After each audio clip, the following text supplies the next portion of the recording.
All right, so good morning, everybody. Up to now, we have learned that the waters of Noah that flooded the whole world actually had a very positive purpose. And their positive purpose was not to exterminate the bad people, but rather to refine the world, to purify the world. And something like a person goes to the mikveh today, and it takes away the bad,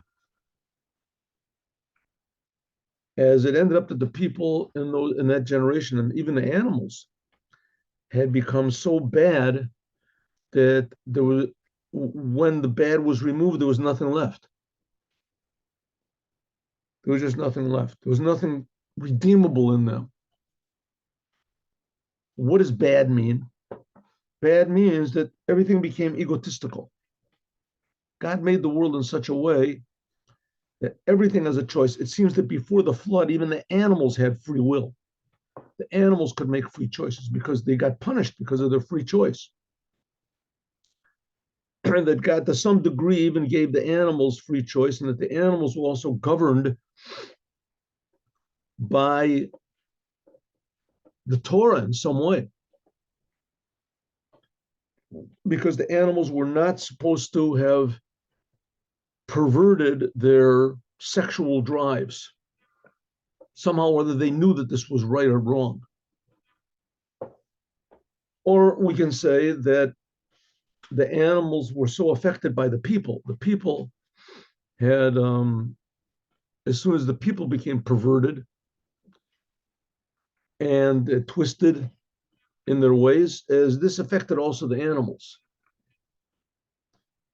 Like we said before, that this we see this, for instance, with the people affect animals. Like it says there was the donkey of Pinchas ben Yair, that the donkey used to only eat kosher food.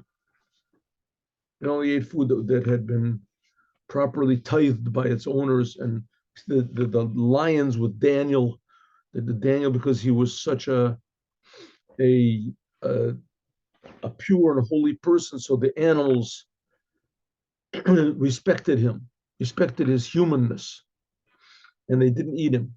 He could rule over the that God created man. It says clearly to rule over the animals, right in the beginning over there. It says so. So as soon as man stopped acting like man, so animals also stopped acting like animals were supposed to act. However, it was God. Everything became crooked and sick and egotistical, and God had to purify the world to get rid of this inescapable egotism everyone was caught in. So, I mean, which basically there's this drive nowadays, but God promised, you see with the woke movement and all this, it's basically just pure, unadulterated selfishness. People just want to do whatever they want, and they don't want to do anything that God wants. So, but God promised He's not going to destroy the world again. That's what happened after the flood. So I say, don't worry, you can be happy. It doesn't mean you should continue doing sins, but eventually the Mashiach is going to make it that everyone will realize their mistakes on their own. So there won't have to be any more. There will be different ways of purifying the world than just to destroy everybody. In any case, that's what God did. So, but there's a good part of this. What's the good part? God decided He's not going to destroy the world, right? So, but what's going to be? How is the world going to be purified? So instead, God said, you're going to have worries and troubles and difficulties, especially the Jewish people, to make a living, to get along in the world. And that's what we have now. That's what we have today. That's what we've had for the last, since Noah, right? Since Abraham, in any case. Abraham, his whole basis, the merits upon which Judaism is built are the merits of Abraham. And what are they? Difficulties. God made difficulties for Abraham. He made 10 tests for Abraham. And that's the idea of exile, right? We see that when the Jewish people didn't do what God wants, he didn't destroy them. And like in the temple, they didn't listen to the prophets and et cetera, et cetera. So God didn't destroy the Jewish people. Rather, he destroyed the temple and put the Jewish people into exile, scattered them around. That was their punishment. They got scattered. And that's what we are now. So we're all scattered around. So this being scattered around the world and having to suffer the uncertainties of life and the frustrations of day-to-day living, as that's what purifies the Jewish people. How does it purify?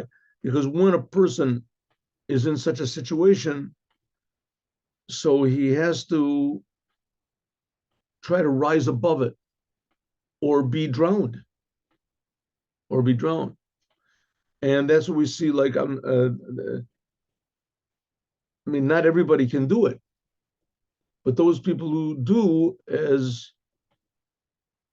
they've realized a whole new level of humanity and reality. And that's why there were a lot of Jews that went through the Holocaust, and they were in, Auschwitz and etc. And they miraculously survived, and it brought them to a higher realization of what God is and how good God is. They say unconditionally loving God is. They went through worse than hell, but somehow or other those who came out alive and those who came out sane, a very large number of them, very large percentage of them, they came out even more connected to God than others. Why? Because, first of all, God is real, and God really does create the world, and God really does love us, and does really care about us. And really, life should be lived with God in mind all the time. In other words, how do people live life? They live life with people in mind all the time. What people will think, how people will this. I remember there was, near my house where I used to live in Detroit, so there was a big synagogue over there. And the synagogue had this big parking lot. And they used to say, especially it was before Yom Kippur, people would come there, and that's when they would buy new cars. And part of it was to make a good impression on people. Well, I wasn't religious, and it wasn't a religious synagogue. I don't exactly understand what it was. But anyway, that was the thing. People are very interested in what other people think, peer pressure, right? To make a good impression on people, even unconsciously. Very, very important what people think. And really what we should be thinking is, what does God think? What does God want? Right? People want to look good. They want to have facelifts. They want to have, the dress nicely. Those, okay, that's all right. Those are things all right, but that shouldn't be the main occupation of our mind or of our soul, whatever, peer pressure, whatever it is. It should be in comparison, in the face of a God, or at least in the face of meaning, or our conscience, something higher than just how do you say, getting along in life. There's this thing about bullying, a very terrible thing going on in the world. Bullying. Kids, they get on the internet and they bully somebody. You're ugly, you're stupid, you're fat, you're a loser, you're terrible. This and there's other kids, they enjoy it like crows, pecking at someone.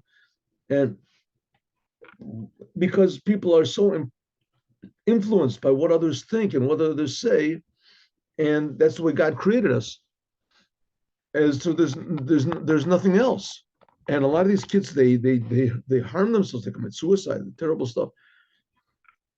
But in fact, what should it be? It should somehow or other, God should be in the picture. In other words, maybe everybody hates me, but I'm trying to do what God wants. And that was what Noah did. That's what Noah did. Noah defied his whole entire generation.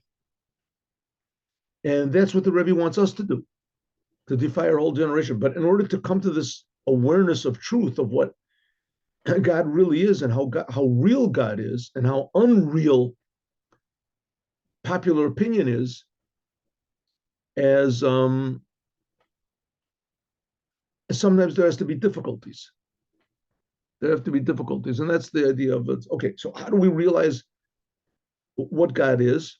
What God is? So that's what the Rebbe explained. That's one of the things of Chassidut, is to explain, or at least make us aware of the fact that God is creating us, and that God is creating the world, that God is creating the angels, and that there are angels, and there are upper worlds, and there's these upper spiritual levels of reality, and what that's called the world of Yetzirah, where there's the angels, the world of Bria, where there's the souls, and the world of Atzilus, it's like pure godliness. And then there's above that, there's these levels of the Tzimtzum and the contraction, and all these amazing levels of dimensions of godliness and reality that are infinitely more real than we are, and they're just creations. The whole business is just creations, and God is creating the whole thing. And what he really cares about is me and you and every individual. When a person feels his own personal connection to the intimate connection to the creator, to his creator, as that's a whole new level of reality. In other words, he's willing to sacrifice everything for the sake of honesty, for the sake of kindness, for the sake of truth. And he's interested in the truth, and he's interested in how to benefit the world, and how to be a better person, and how to be more positive, and etc. For the sake of his creator. That's what the flood. Now, there's all the troubles of the world can force us to reveal this whole new dimension of reality. So we stop being so selfish. And being selfish is not bad, but we have to be selfish in light of our creator. God wants us to be selfish. He wants us to care about ourselves. Everybody's created differently, uniquely. So that's what he says, by means of being in the world and trying to do good in the world. And sometimes the world itself, the troubles of the world, the difficulties of the world will force us to come to a higher level of reality. So, I mean, let's take the example of this bullying. So you can imagine, let's say one of these children, everybody says you're fat, you're stupid, you're ugly, and you're disgusting, and you're a loser, and you're all these things. And the child says, okay, maybe I am, but God is creating me, and I love God, so I'm different than everybody else. It's true, maybe I'm a loser in sports, and I'm, ugly as far as beauty contests go, and I'm, a loser in making money and all these things. But there must be some redeeming factor in me. Some point of truth. Viktor Frankl says sometimes he can see he was a big psychiatrist, and he dealt with he had a big institute in Austria where there were people that were really, really just, paranoid, insane, and people that were mentally ill, they were not. And he says sometimes the smile from one of these people, a person that was like, totally rendered insane, had an IQ of what it was 0 or something like that. But the smile, the genuineness of this person is enough to just change your whole life. You see, you can't find such genuineness and sweetness in anyone else. So sometimes it can be that a person who is, totally what everyone else would call crazy or mentally ill or had to be, hospitalized. Sometimes those people can come, a glimpse of truth and what's going on that nowhere else can be. Nowhere else, it can't be found anywhere else. So everyone has something special, something good in them, and this can be found only if a person thinks about his creator. And that a lot of times happens only through difficulties. Only through difficulties. And there's all these stories about heroes. That's called a hero. Called the hero. A person in the face of difficulty, nevertheless, he rises above and encompasses the situation and does good. And we find also examples of this in the physical world. Heroes that came and they saved the day, and et cetera, et cetera. And every human being can be a hero. Every human being is supposed to be a hero. Okay, so that's what he's saying. By means of the troubles of the world, that's like the flood, as it purifies a person, that he comes to realize what a person is. That's what it says. King Solomon was hinting at this. He was hinting at this in the Song of Songs. Right, the Song of Songs. As I said before, if you never read the Song of Songs before, I advise you to sit and read it. Don't read it in the bathroom because it's holy. A lot of people, the only time they read anything is in the bathroom, but don't read in the bathroom. So it says in the Song of Songs, it's in the last chapter. There's only 8 chapters of the Song of Songs. And it says over here, let's see if we can find it. Here, I'm looking at this book here. See? Art School Tanakh. Very good. In English. I'm learning English. So let me just see. It says, where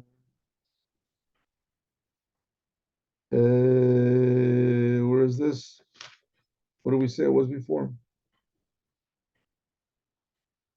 Mayim Rabim, let's see how he translates. He translates it very well, but he doesn't translate it word for word. He translates because a Song of Songs has no simple meaning. So it says, let's see how he translates this over here.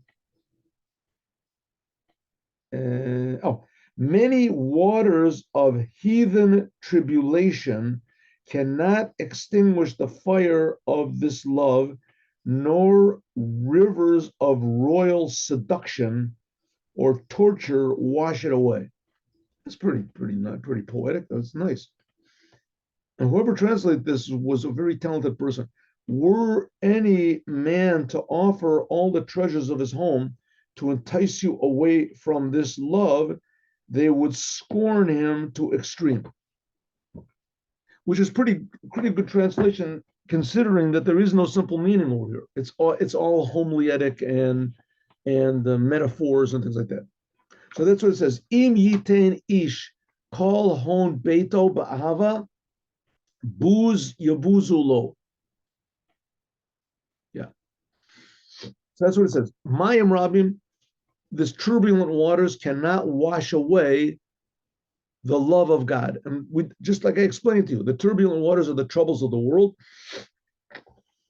and they cannot wash away even more. They bring about the love of God.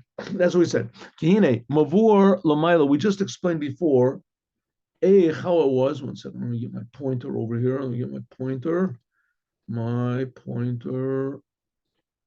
There we go. Because behold, Mavur Lamaila, we explained before how it is that Mayim Rabim, this turbulent waters, which are the tirdas of Parnasa, which are the troubles and frustrations of getting along in the world, especially in surviving in the world, is Naharot and rivers, She'em Machshavos B'inyanim Gashmin. There's all these thoughts and worries and anxieties regarding the physical things of the world. Shenikram B'Shem Naharot. This is called rivers. The Naidiv Azli, because they flow and they rush and they continue. Thoughts are always bombarding people. Thoughts, negative thoughts, are always bombarding us. Masha Enkin, which is not the case. Mayim, which is not the case. The water, Shehem Makunasim, that they're standing. So King Solomon says 2 things. Mayim Rabim are like turbulent, deep waters. That's constant. The same thing people have to worry about how to make a living, how to get along in the world. But on the other hand, we see that there's a lot of people, a lot of Jews, that they're okay. They have nice houses and they don't have any problems of making a living. A lot of these people we see use this fact that they're getting along okay as a reason for not connecting to God. I have money, I have a nice house, I've got a good job, I have a good social status, I have, a few zeros in my bank account. As therefore, that's proof that God doesn't exist and I don't need him. So if so, that's Mayim Rabim, that's turbulent waters.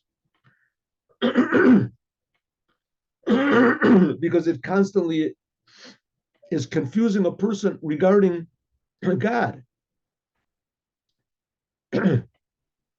So whether we're talking about monetary things, and money we see truly makes people crazy, bribery,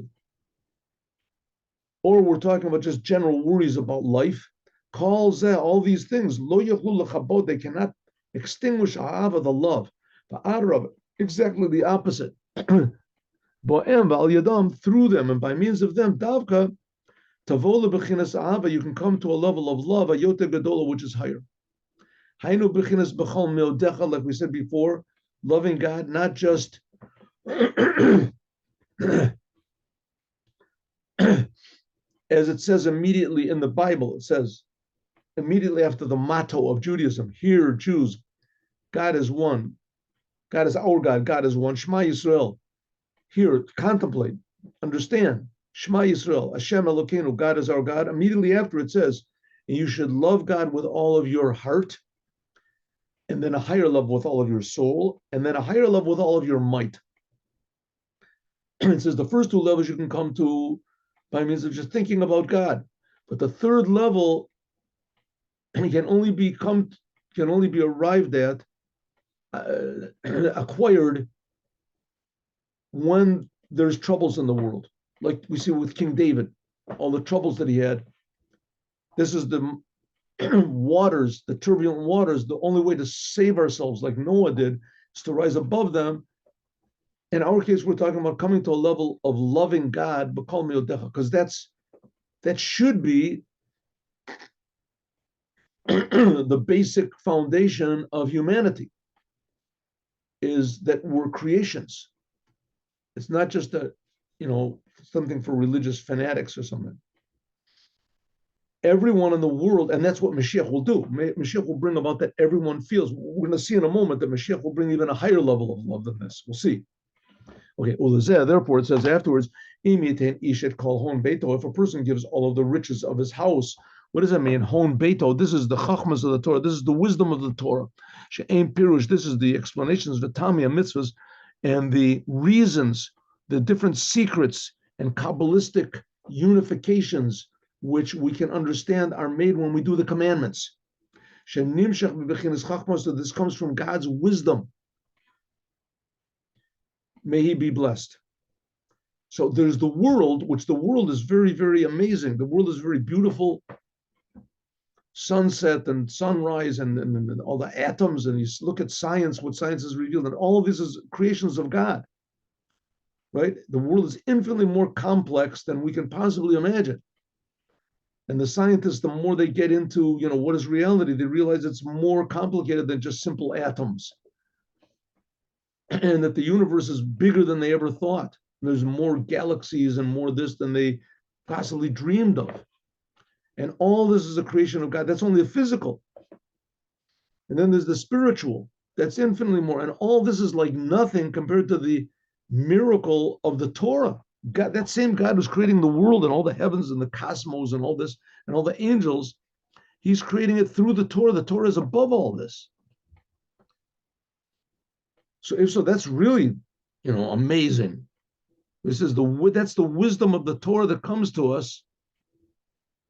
That's what's called all the riches. Like it says, Nar Yotze Eden. Like it says, in the beginning of creation, there's a river that came out of Eden, and it watered the garden.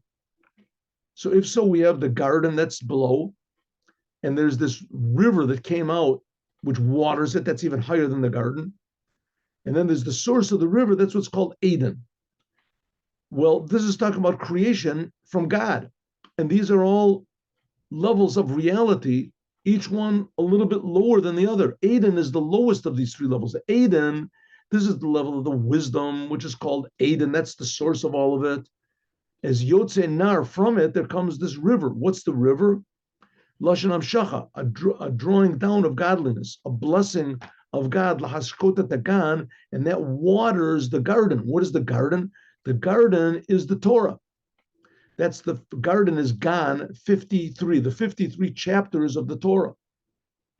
She'ain Pirush V'Tamya Mitzvahs, that in the end, this comes out to be the reasons for the commandments. The commandments are above the world, and the reasons for these commandments are even above that.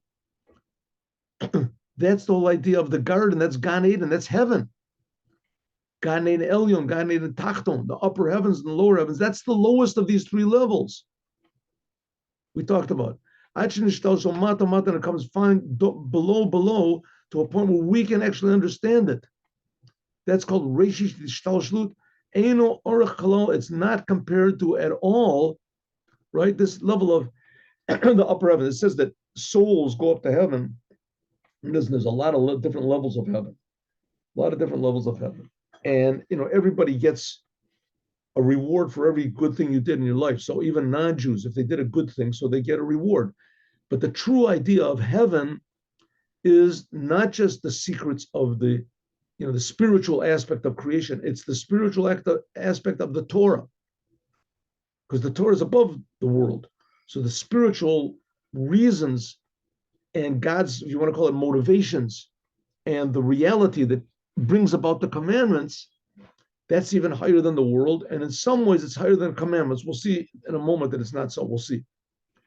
So the reasons for the commandments, that's God's wisdom in the commandments. That's what makes Gan Eden, heaven. And that's a low level. That only comes from the river. And the river, the source of the river, is this thing called Eden. And we're going to see that that's what Eden is, what Mashiach is going to reveal. All these levels of the revelation of the wisdom of God, it's not comparable at all to God's essence, which is above Ishtalshlus.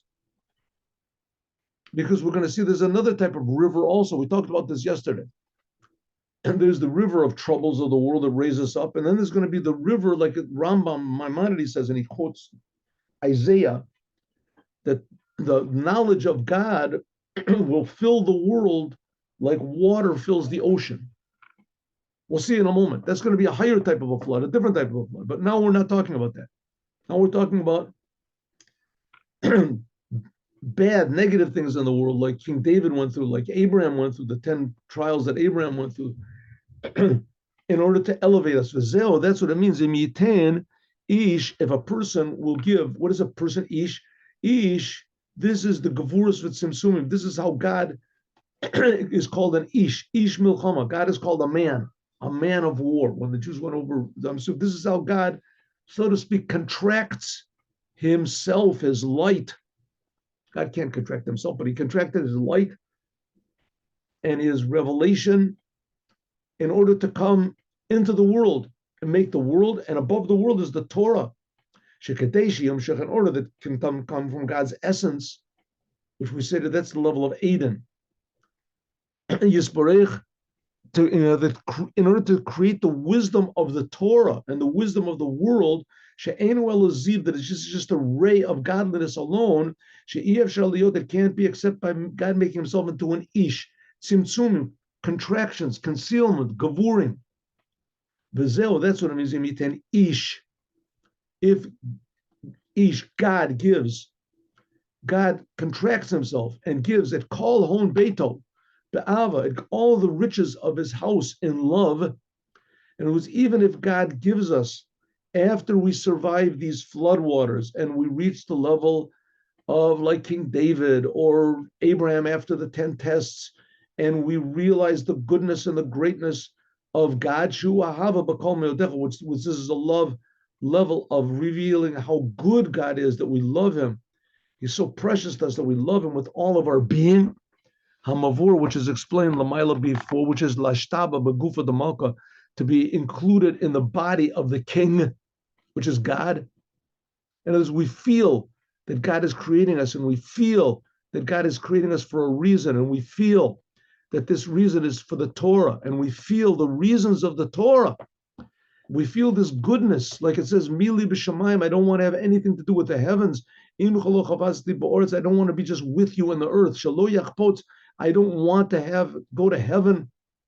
I don't want anything. This is just a ray of godliness. I want to be included in the creator, and I can be. The creator is creating me. This is God's essence. That's all I care about is God's essence. I don't care about any of these rewards that Noah got or the levels of awareness that everybody that we can get by means of going through the world and surviving the world and etc. True, you get these tremendous revelations, but that's not what I want. What I want is the source of everything, the essence of God, and it's accessible. It's accessible. If so, buzlo. If so, I don't care about going to heaven. I don't care about anything. And now,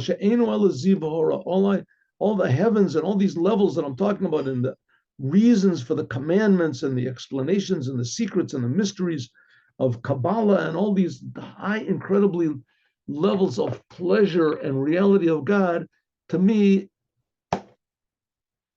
that's not what I want. I mean, I'm willing to accept these things, but that's not what I want.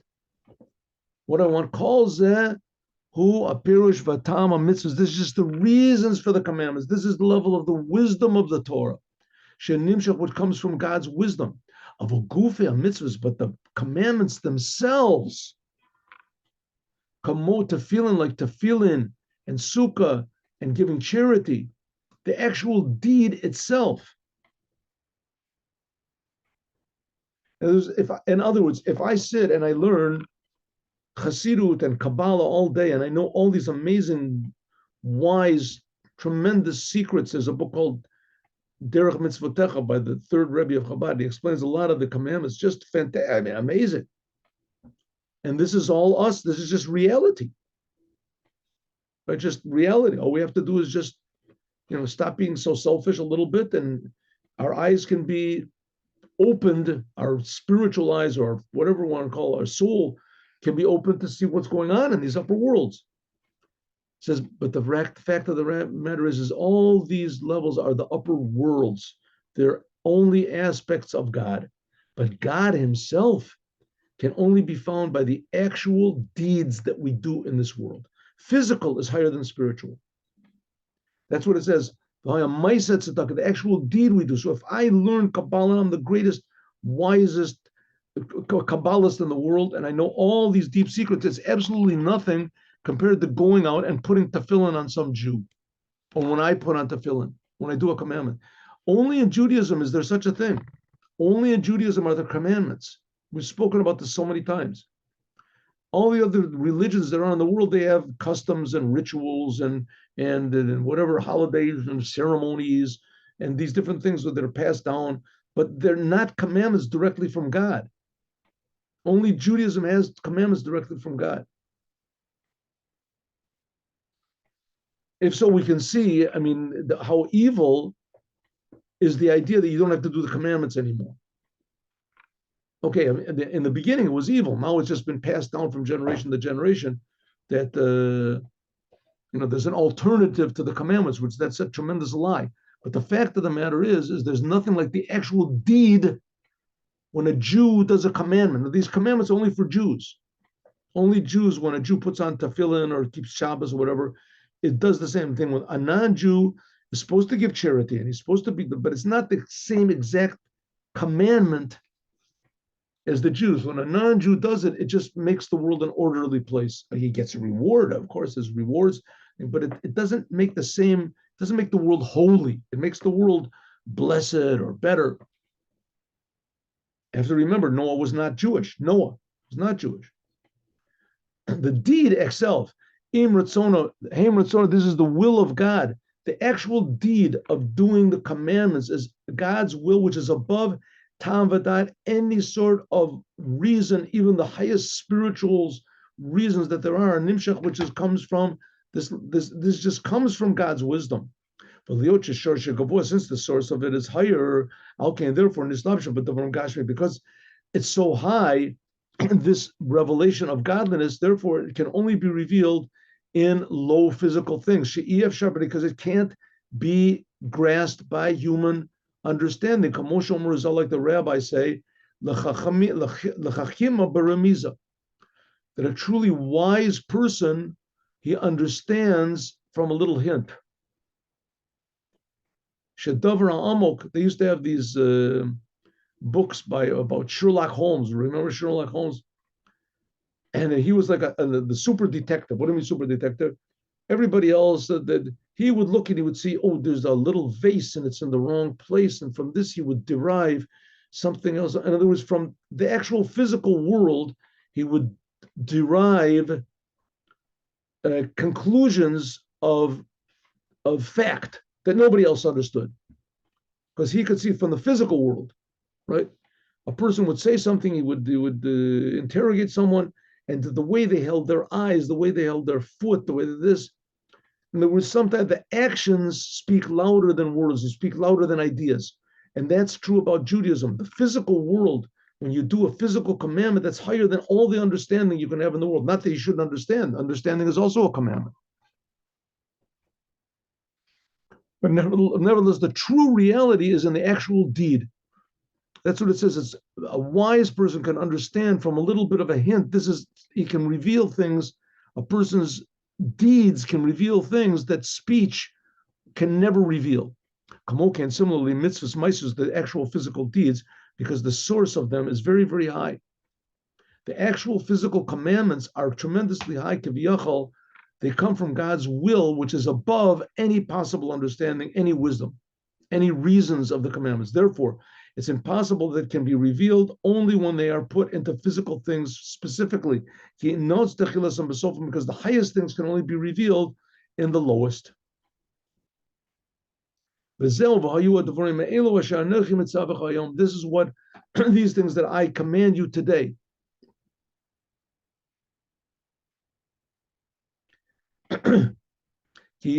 God himself commands. The commandments, they're higher than any of these revelations that can be acquired by means of weathering the vicissitudes of life. Kihine, call Pirush, Shema Yisrael, listen, Jews. The word listen means to understand. All the idea of this motto of Judaism, Shema Yisrael, listen, Jews, this is talking about understanding. Understanding God's aspects, God's names, but by means of this coming, when you start thinking about God, like we said, that's one of the results of going through the difficulties of life. Experience elevates a person. By means of this, you love God with all of your heart, until Shiagia, a person reaches, one minute. A person reaches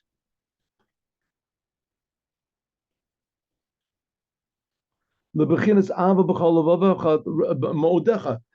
a level of loving God with all of your being, which we said that's really the level that can be acquired by going through the problems and difficulties of life.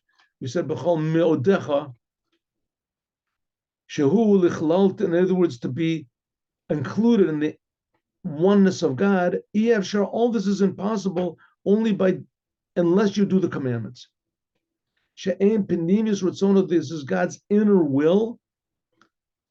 But not sofim techilasam. I go out every day now that there's these troubles in Israel and there's bombs. I mean, I don't know if you know it, but every day there's yesterday where I am, I'm living in the middle of Israel in Kfar Chabad. It's 20 minutes from Tel Aviv.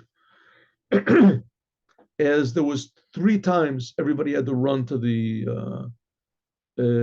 bomb shelters. 3 times everybody had to run to the bomb shelters, which means there was missiles directly in our direction. They have these anti-missile missiles, the Iron Dome, is doing a pretty amazing job of saving everybody. But that was just for us. But around us in the periphery of Kfar Chabad, there was like 7, 8. Yes, just yesterday.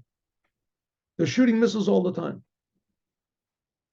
These rats, these evil people, they want to kill everybody. They're interested. These missiles are not meant for only the soldiers or only for people over 18 or something like that, only for, males. They're meant for women and children and babies and all that they're talking about now, the Arabs and then the, free Palestine and all these things. Palestine is free. They're shooting missiles whenever they want to.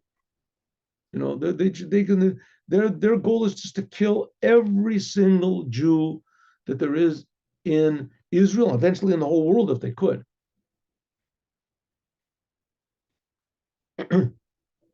So all these difficulties that there are in the world, but that we're going through in the whole world, so this raises a person to understand. And you see in Israel now, like I say, I go out and I put the tefillin on people every day now, because the Rebbe said that that's one of the ways. Before the 6-day war, very shortly before, the Rebbe said, go out and put the tefillin on everyone and it'll make a big victory. And so it was, right? That's when the whole tefillin campaign began, right shortly before the 6-day war, like a week or something before the 6-day war. And I wasn't religious back then. I didn't even know there was such a thing as a 6-day war. I mean, I was so out of it. But nevertheless, and then it worked. We had this miraculous. So I go out every day, put on the film. I'm just amazed. People put on. First of all, two things amaze me. Number one amazes me is I ask people that are apparently totally not religious Jews. They don't have any head covering. They don't wear tzitzits on. Guys walking around without a shirt. Who knows what? But I say, would you like to put on tefillin? Oh, I put on every day. People say, oh, I already put on today. And they have with a big smile, I put on today. And there are a lot of Jews that say, no, I don't want to. But they also say with sort of a little bit of sort of an embarrassment. People used to get angry. People that, who do you think you are? Not anymore. I say, oh, God bless you. Have a good year. And it's but I'm amazed. And also there's a lot of people that come and they put on tefillin. People that don't put on, oh, sure, yeah, sure. Put on tefillin, yes. What in the world, why would they put on these boxes for, right? It used to be in Europe, before Zionism was made, there was the idea that the cause of our troubles are the religious people. All we have to do is just not be religious and not act religious, act like everybody else. That was the whole German mindset, the German Jewish mindset made Reform Judaism. We just act like everybody else, look like everybody else, and everyone will like us, right? And it was an idea, and it was an idea, I guess, give it a try, and it totally did not work, as we see, right? Now everybody hates the Jews, not because they're Jews. No, anti-Semitism, that's forbidden, because they're Zionists. Right? They hate the Zionists, or anybody who agrees with the Zionists, right? So it's basically the same thing. We see that now all of a sudden people are doing commandments. Why are Jews doing commandments, right? You'd think that, and they were logical. The whole Zionistic movement was based on the idea that the commandments are our nemesis. That's our problem. We have to get away from this stuff. We have to start acting normal, and then everybody will like us. And all of a sudden, Jews are doing the commandments. Right? I see people come over to me. I stand there with tefillin. I want to put on tefillin. The EFSHA, this is impossible except by doing the commandments. The physical commandments, they come from God's inner will. And the highest level, the sofa, the lowest level, only in the lowest level can be found techilas in the highest levels, the beginning. That's what it means. Anochi mitzavecha, the commandments that I command you. That's in the Shema. We say that afterwards. That's God's essence, not in the level of just a ray of godliness. So that's what we say in Shema Yisrael. You should love God with all of your heart, with all of your soul, with all of your might. And afterwards, the next sentence says, and do the commandments that I command you today. What does it mean today? Today, right now, the soul in the body, when the soul in the body, every single moment that we're in the world, physical world, that's when we can reach the essence of God, Masha Enkian, which is not the case. Before the soul comes into the body, then it was just getting pleasure from the rays of God in heaven. That's what it means, Debar Tabam, that you should speak the words of the Torah, speaking, moving your physical lips, Akimus Fasav, moving your lips, this is deed. And that's what it says, Achot Katana Lanu, that's what it also says in the Song of Songs. That's what King Solomon was hinting at was that all of the pleasures of heaven, buzya buzlo, I don't care about it. All I want is the essence of God. And the essence of God can only be found in this physical world, doing the physical commandments. And that's what King Solomon also meant earlier when he says we have a little sister. Little sister, what does it mean? Who is the little sister? Should become a little, the word for sister is the same word for being connected. Achot. Should become achat. Shemit acheret. They become unified. Betachlit, with God's essence. Kiviyachol, by means of doing the commandments, physical commandments. And that's what's going to be revealed by Mashiach. Mashiach will reveal the true value of being in this physical world, doing the physical commandments. That says the secret of the raising of the dead is going to come through the commandments, or at least the potential, the physical bodies. The raising of the dead means physical bodies will be brought into the physical world again, because the physical is higher than the spiritual. Like it says, v'yamina techabkeni, like it says, God's right arm embraces me, like a person that embraces someone. That's what happens when we do the commandments. That's what it says, Nase la'achotenu. God becomes achot, acha means to unite. B'yom shi'adu barbo, on this day that it was spoken about, namely, when Mashiach comes, so we reveal the preciousness of the commandments and doing the commandments and in the physical world, the preciousness of a body in the physical world. And that's why the enemies of Judaism, at least the religious enemies of Judaism, they say, no, the main thing is going to heaven, and you can't get into heaven unless you believe in this, you get to heaven. And Judaism says, heaven, buz ya buzlo. Who cares about heaven? Heaven is nothing. Heaven is just a ray of godliness. A ray of godliness is nothing. Compared to God itself, of course, it's like nothing. Where can you get the essence of God? Doing the physical commandments in the physical world. And that's the importance of the Jewish people, that when they do a physical commandment, that they make the physical world, holy. And that's what Noah began. So Noah was first. He was before Abraham. Noah didn't really have any commandments. Noah just had prohibitions, and he obeyed all the prohibitions. He didn't go after the mistakes that everyone else in the world was making.